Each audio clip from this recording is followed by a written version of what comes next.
Greens leader Adam Bandt writing in The Australian today, interesting choice given he rages against the Murdoch press, but nevertheless he wrote today that the only tax the Greens will push is a billionaires' wealth tax. Now, Treasurer, that is an appealing election promise, I've got to say. And what do you make of that promise, and as well as Adam Bandt's assurance that there will be no Greens-Labor alliance? Well, to paraphrase Shakespeare, Rita, beware those who protest too much.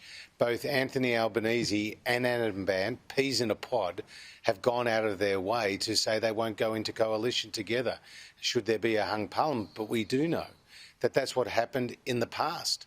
The Labor Party was very quick to enter into an agreement with the Greens. And even at the time, Wayne Swan, then Treasurer, said it was just common sense. And the Labor Party was boasting about how they got the numbers to sit on the Treasury benches with the help of the Greens. One of the products of that was the carbon tax. And we know if you look at the Greens' policies, they're in favour of a carbon tax, a mining tax, high taxes on super, high taxes on income earners, a housing tax, and of course death duties and an inheritance tax. Now they'll deny that that's their policies, but there it is, in black and white. And the only thing that's different between the Labor Party's policies and the Greens' policies is the colour of the letterhead.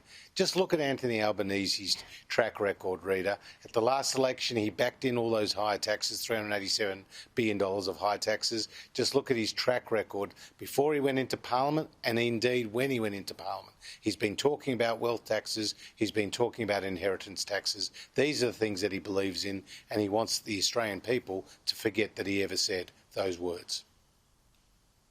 Now, you have accused Anthony Albanese of preparing a raft of new taxes in secret. Some have said that's nothing more than baseless scaremongering.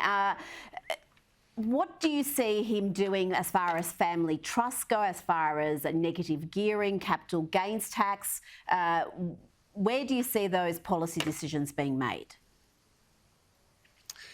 Well, during his whole political career, Anthony Albanese has stood for one thing, and that's higher taxes.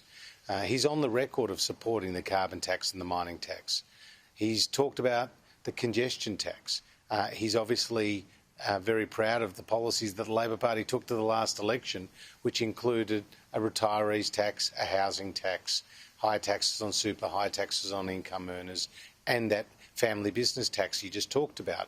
And there were reports that just last year, Jim Chalmers, the Shadow Treasurer, actually took to his Expenditure Review Committee equivalent a proposal to relitigate that family business tax. Now, Anthony Albanese will deny that they are his policies, but they have been the policies he's supported. And our Stage 3 tax cuts, which are legislated but have yet to take effect, Jim Chalmers called them offensive. Anthony Albanese said they were tax cuts for the top end of town. Now they both want you to believe that they'll stick to them if they're given a chance in government. Australians need to understand that a vote for Anthony Albanese and a vote for the Labor Party is not a risk-free choice. It's a risky choice, and it could put our economic recovery at risk.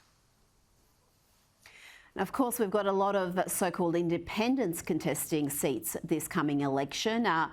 An independent today in Question Time, Zali Steggall, accused your government of not doing enough for New South Wales businesses.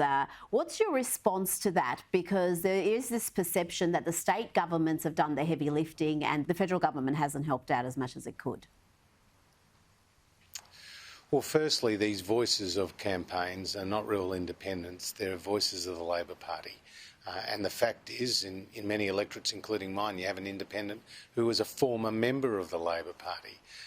And now they're trying to pretend that they're clean skins. The reality is, every step of the way we've supported the people of New South Wales as we have the people of other states. And I did point out in my answer to the question in Parliament today that we have provided more than $60 billion as a federal government into New South Wales, whether it was JobKeeper, the cash flow boost, the $750 payments to pensioners, to carers, to veterans and others on income support, or even more recently with the Delta outbreak, we went into a 50-50 arrangement with the state government on business payments, and we picked up the tab for the household income support. And we still have some payments that are available to people who test positive and who are forced to isolate due to the Omicron variant. So we continue to provide support, but at the same time, we recognise that the economy is recovering very strongly. You can see that in the low unemployment rate. You can see that in the consumer confidence numbers, where they increased today by 3.3%, the highest increase since April 2021. And you can see that in the strong investment pipeline that is now being built up.